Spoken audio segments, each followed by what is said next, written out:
Hello, everyone. Welcome back to my channel, True Crime Files with Kathy. How is everyone on this Saturday morning? Is it morning? Yeah, still morning. I've been busy trying to do so much research, and I thought I'd do one story, and then I thought, no, I'll do this one. And I've been all over the place. I've been busy, but I haven't achieved anything. Does anyone else have days like that? This case, Kaitlyn Laura. Have you heard of her at all? Sh As I say, some children deserve to have a parent, and some parents don't deserve to have children. This is one case. Kaitlyn should never, ever had any children. The suffering she put her little boy through is unthinkable. She obviously done it for attention. She wanted sympathy. She wanted to gain, people's sympathies. She started a GoFundMe saying that her son needed this treatment and that treatment. I believe she probably got quite a bit of money from doing the GoFundMe. I'll just quickly search that, actually. How much money did Kaitlyn Laura make on GoFundMe? See if it tells me. Nearly had to shock them.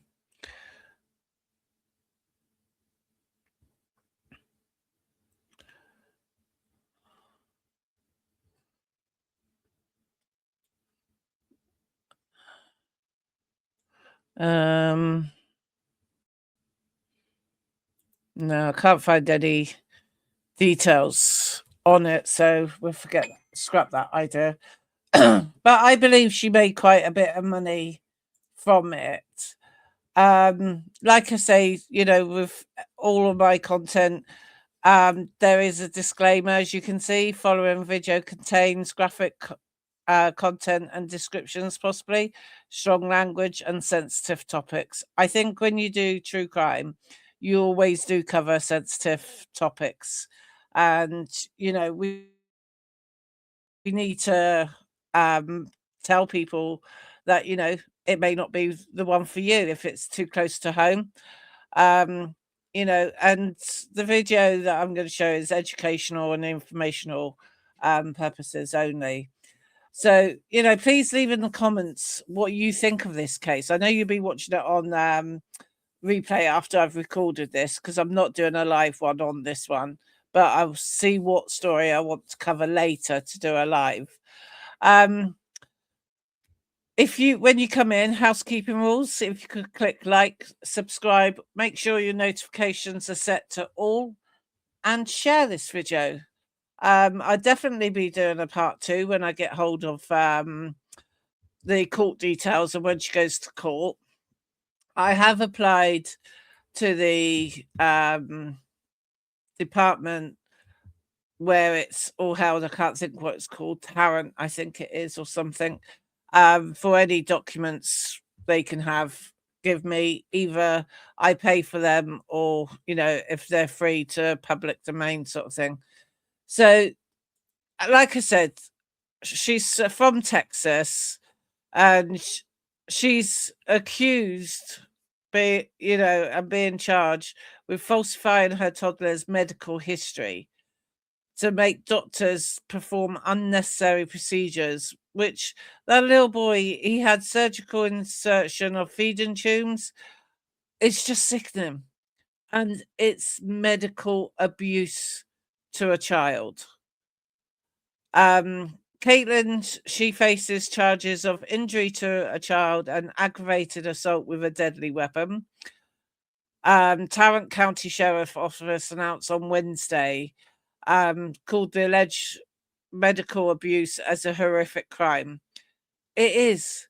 Who could do that to their own child? Why would you make out your child's got this and that when your child's perfectly healthy? I hate to think what that child's going to think of his mum when he grows up and he learns of his past. This case is sickening. It really is. The case was referred to the Tarrant County in February by police in Glen Rose, where Laura lives, after a police department said it lacked the resources to investigate the allegations. Court records weren't immediately available Sunday, and it's unclear whether or not Laura has an attorney yet. She did not respond to a request for comment, and it was sent to multiple email addresses found in the public records. So, accordingly to her affidavit, Laura had been systematically misleading medical professionals about the health of her 3-year-old son to obtain a feeding tube. She is alleged to have told doctors at Crook Children's Medical Centre her son had stopped eating solid foods at the age of 2, and then she experienced a traumatic childbirth requiring high levels of oxygen and medication. She also claims that they were contradicted by a review of medical records, according to the affidavit. And, it just goes on and on. And then eventually, during an inpatient stay, hospital staff observed the boy eaten multiple full meals by mouth. When medical child abuse became a concern, he was moved to a room equipped with covert video surveillance systems. And then the video was reviewed by investigators that showed Laura telling staff members that her son refused all foods, including his favourite. While the recordings actually didn't capture any such behaviour, the staff members grew really suspicious. And then they stopped tube feedings. The boy ate all his meals by mouth with no difficulty for 3 days in a trot. He gained weight on those days. You know, I don't know. This woman, she needs death penalty, I reckon, but they wouldn't do that. But I'll play this video for you anyway, because I could go on and on and on and reading all about her. But I'll just share this screen with you. Is that the one I wanted? Let's go to this one. Thought there was a video here. Ah, here we go. So this full screen you go. You're kidding me. We will do. I just make sure you can see what I can see. Shame I couldn't go any further than that, though. Right, here we go. Absolutely sickening when we've got a person who knowingly and intentionally simply tortures a child. That's how Tarrant County Sheriff Bill Wayburn describes this case. Kaitlyn Laura accused of medical child abuse. That child, her 3-year-old son. Oh, that's how much shit raised. At least 3 separate fundraisers for and promoted from several social media accounts, according to her arrest warrant. So that's what I get for not listening to this video beforehand. I was just going by all the written reports I'd seen on the internet about her. It just shows you need to watch a video before you show it to your audience. But at the same time, I'm reacting to this exactly at the same time as you. If you've never heard of this case, we're new to it together. So, sit down, get a drink, get the popcorn out. There's a lot of manipulation. There are professional manipulators, basically. According to documents, Laura convinced doctors in Fort Worth and Dallas that her 3-year-old needed feeding tubes and over a dozen medications. All, Wayburn says, unnecessary, according to doctors interviewed for the case. And today in foster care, he was in Be a right wheelchair. back. He is flourishing. He walks. He eats. He's eating them out of house and home. Now, this case did not land here at the Tarrant County Sheriff's Office until just a few weeks ago. But the reports of suspected abuse actually started back in 2025. According to documents, the toddler's first feeding tube was placed in May of last year.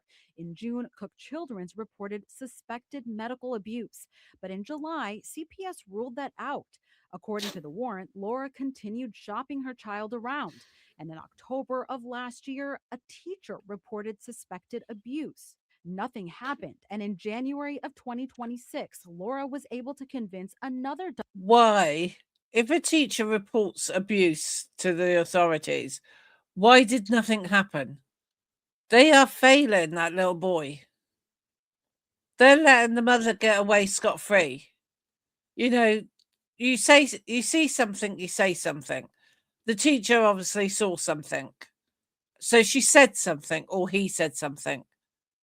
And nothing's become of that report. That is a fucking joke. I'm really sorry, but that really pisses me off when someone, like a school teacher, reports possible abuse on one of their pupils, and the authorities don't do nothing. They don't investigate it. That is just bloody stupid. Doctor to put another feeding tube into her son. Finally, in February, the Tarrant County Sheriff's Office got this case, and less than a week later, the child was taken to medical foster care, and in March, the arrest warrant for Laura issued. Do you know what happened there?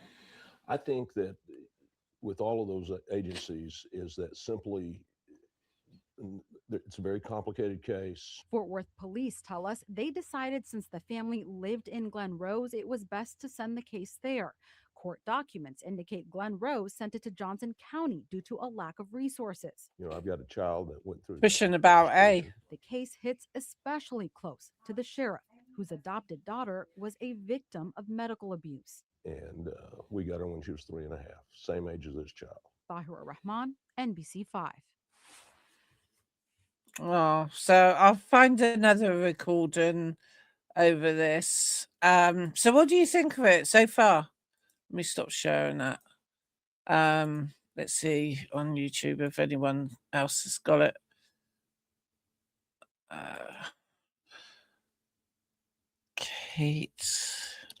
Kaitlyn. Can't type. Kaitlyn.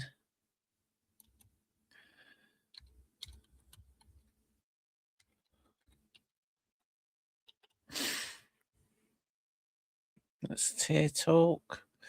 Don't really want to copy of anyone else's, but I may have to.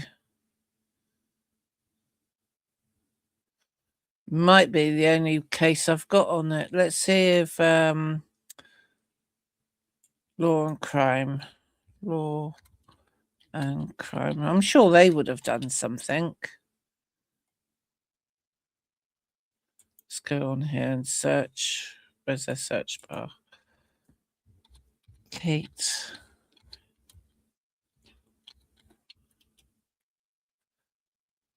Nope, that comes up with the thing. So that's all I have at the moment. See if there's any news ones I can show, because sometimes you get different people. It's a 3-minute read. I want a video. Bear with. Videos. See, nothing's coming up on it. So it really is a short timelines,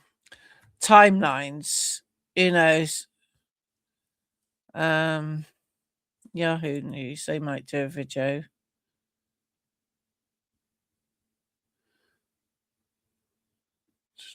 Let's see if Fort Worth are doing it. Or was that what I've just played? If not, we might just have to end it here. I don't want to add things. Let me just listen to this. Right, we'll play this one. It's only a couple minutes long, but we all know different news stations cover different things. But I thought there was more out there than on this one.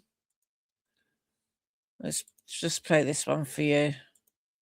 her young son to take unneeded medicine and undergo unnecessary surgeries. Tonight, that woman who has 2 other The picture is not very good, so I do children apologize. bonded out of jail, but the Oh, there sheriff we says go. more charges could be coming.